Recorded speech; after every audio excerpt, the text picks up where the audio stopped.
And like, why? Why do you have to make up stories like that? I just don't get it.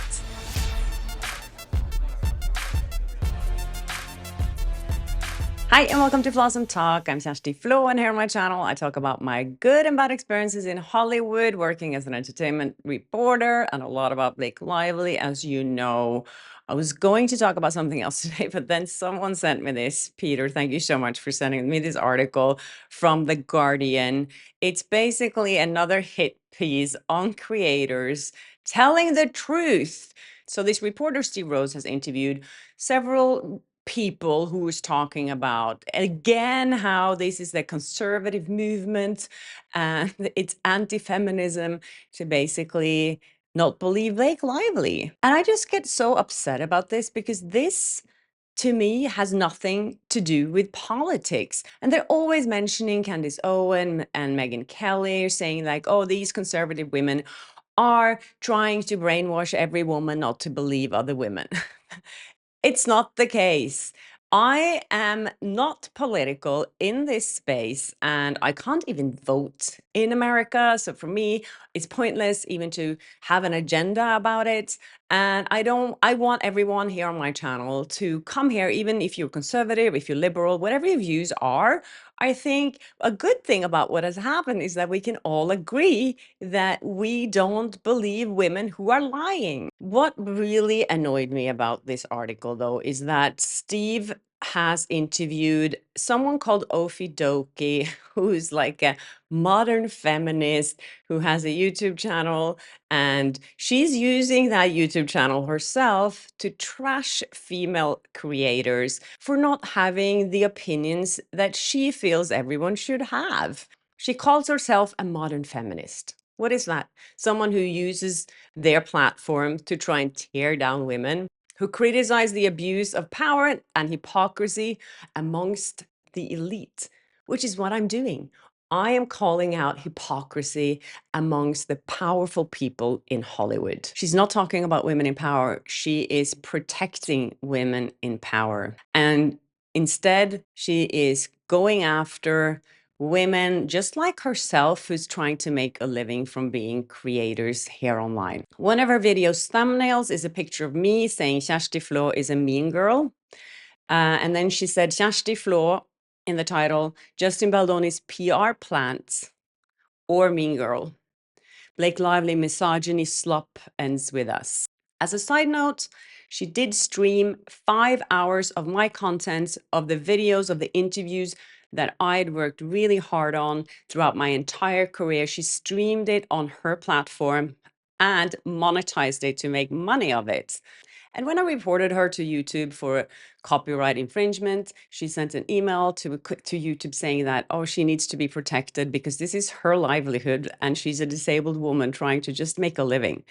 Isn't that hypocrisy at its worst? It's okay to steal another woman's content so that you can make a living for yourself. To me, this whole article, these hit pieces, are actually pretty sexist to women. Because what they're saying in this article, as so many other articles are saying, is that women, we just believe what we see online. We don't have any critical thinking abilities. So we are just like eating up everything that we see on social media. We are not able to make up our own mind if we believe someone or not. And that to me is really sexist. Why aren't they talking about the men here who don't believe Blake Lively? And why aren't they talking about all the liberal content creators who's also covering this? Because it doesn't fit their narrative. And we have to remember one thing. When people are criticizing content creators or anyone for going out publicly having their own opinion about this, you have to remember that Blake Lively started this herself. She's the one who went public with all her accusations against Justin Baldoni. And then people are criticizing the public for having an opinion about it. Anyway, Ofidoki is referring to me as a part of the misogyny slop ecosystem. The guy who sent me this said, like, you should really look up what slop means. And here's the definition. It usually means low quality, messy, carelessly thrown together food, but metaphorically, it implies trashy or brainless content. And here it says that as an example, she points out a clip followers of the Lively Baldoni Kales will doubtless have seen several times, an interview Lively did while promoting a Woody Allen movie in 2016, in which she was judged to have been rude to Norwegian journalist Kjersti Flaa. And then she says, the amount of people who have recirculated that clip and who have spoken about that specific interaction, and then they'll make 20, 30 minutes of content about it, and their audience will eat it up because they also thought she was really rude in that clip, says Doki. And it's like, if everybody wasn't recycling that clip, you wouldn't have known about it because that happened 10 years ago. Flaw incidentally is now selling Justice for Justin t-shirts in her Etsy store. So what she's saying here that is basically that everyone thought she was rude when they saw the clip and people started talking about it. I don't understand what you're saying is wrong with that. To show someone not being on their best behavior. And as I said before, I could never have posted that interview back when it happened because I would have been blacklisted from Hollywood if I'd done that. So I took a risk when I did it, and I called out someone that was seen as a bully, and that behavior has been seen as mean girl and as bullying. And this woman here, this modern feminist, think that that's clip probably should never have seen the day of light, so we can protect the elite in Hollywood, so no one would know about their bad behavior. I guess that's what she's saying here. And of course, she's criticizing everyone who had a reaction to it as well. And what's interesting to me here is that she is trying to silence people like me. She actually went out and encouraged people to report my channel on YouTube. So she is trying to silence other women who have a different opinion from her. What kind of feminism is that? I'm not trashing people because they have a different opinion than me on something. I will have an open discussion about it. I won't make videos about other women who are just having different opinions than me. Yeah, so I happened to call out a bully who happened to be a woman and people reacted to it. It's very simple. And the thing is, with that video, a lot of good things came from it for regular people who contacted me, who has been bullied themselves, who experienced that in their life. And they said that watching that video helped them. And I got so many positive interactions from you guys and from other people for showing that video, which now these modern feminists thinks that we should never show. We shouldn't show bad behavior if it's coming from a woman. They need to be protected. I mean, I don't see the logic here. Really, I don't. Why are these people fighting to protect the women, the elite of the world of women who is basically ruining it for real victims? They're saying that, oh, all of this backlash on social media makes other women finding it hard to come forward, which obviously is true. But the thing is, the real truth is people will have more problems coming forward because it will be harder to believe people because some women have been lying, like Amber Heard, and as far as we know, also Blake Lively. We'll find out in court, but as far as we've seen all the evidence, and as women, we can actually look into evidence and see, I believe this side and I don't believe this side. All she cares about right now is being out in public, showing off herself in different outfits, and getting as much public attention as she can possibly do as a PR stunt. It's very cynical.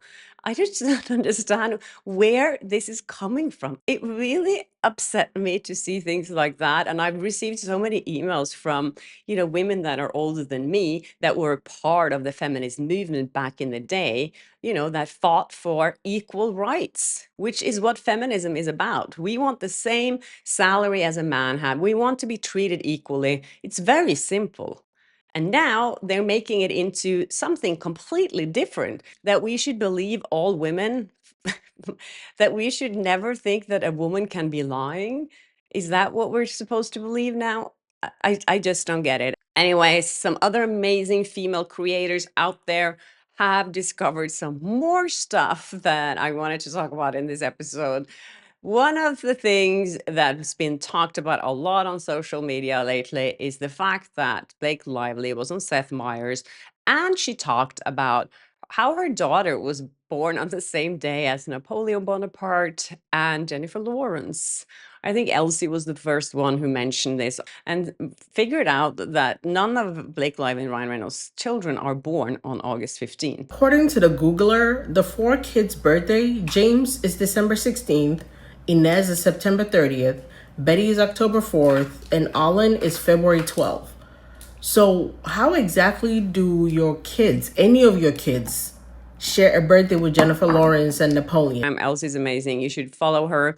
And then Melanie King, who's also here on YouTube, she talked about this yesterday, I think it was, so she digged a little deeper. And she found out that Blake Lively did an interview with Glamour a few years ago where she talked about Ryan Reynolds and how he loves to make things. She said to the reporter of Glamour about Ryan Reynolds that he may as well work for the Inquirer. When he says, my daughter, he's never ever talking about her. Everything is a completely made up scenario. He ran them by me sometimes just to make me laugh. But oh, I'm so in love with him and he writes that stuff. I mean, I'm in love with him most of the time, but especially with that. Do your daughters ever criticize your outfits? Oh, yeah. No, one of my daughters has the same birthday as Napoleon and Jennifer Lawrence. So if you imagine like those two blended. Is that how it works? Is that how birthdays work? You blend? I think so. So she was basically just making this up. And apparently Ryan Reynolds also talked about this in an interview that he did with Andrew Garfield. There was an actor on actor segment that was on Variety where he also talked about this. Born on the same day as Napoleon. And it wasn't until 6 months ago where she realized that she was like, I can't, I was born on the same day as Napoleon Dynamite. I was like, I'm sorry, what? She was like, Napoleon Dynamite. I was like, no, Napoleon Bonaparte. So with this in mind, remember I spoke to Ask Two Lawyers a few months ago, and we talked about how a jury would react to someone lying. And if they would see one lie from that person, it will make them doubt everything else that they say when they're on the stand. And it's going to be really hard for that person to get any sympathy from the jury. And with things like this, when she openly admits that Ryan makes up stories and then they tell them publicly so people actually believe it, that's really bad. And like, why? Why do you have to make up stories like that? I just don't get it. What's the agenda? To be more interesting?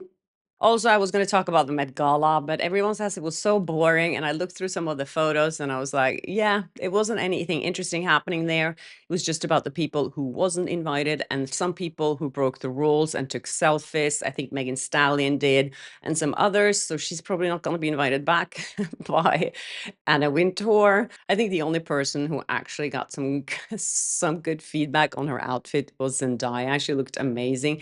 And she really went for the theme of the evening, which was super fine, tailoring black style. Not an easy theme to follow, but she looked amazing. And so many people looked weird and not like, it was kind of boring. I get it. It was boring. So let's not talk more about that. Let's talk about the fact that Ryan Reynolds is now on every ad for Tim Horton in Canada. And I've got so many emails from angry Canadians that were like, I opened the Tim Horton app. I was going to order food. And then the first thing I see is Ryan Reynolds and his scrambled eggs. He is lending his face to everything. And I saw he put the video on his Instagram. And of course, you can't comment on it. It's like, how can this be good for Tim Horton to have a spokesperson that it's so hated on social media that you have to close off the comment section? I don't see any benefit in that collaboration at all, but I don't know. We'll have to ask Tim Horton about that. So sorry for all the Canadians who have to open the app and see that photo every day, every time they want to order something. Anyways, that's it from you guys. Thanks for watching. And sorry about my long ramble. I just get so upset sometimes with some of these people. Yes, if you haven't subscribed, I really appreciate your support. So please do. It really helps my channel grow. And of course, hit the notification bell so you don't miss an episode of Flawsome Talk. And keep sending me tips, you guys. I wouldn't be here if it wasn't for you. So thank you, thank you, thank you. And yeah, I'll see you in my next episode. Bye.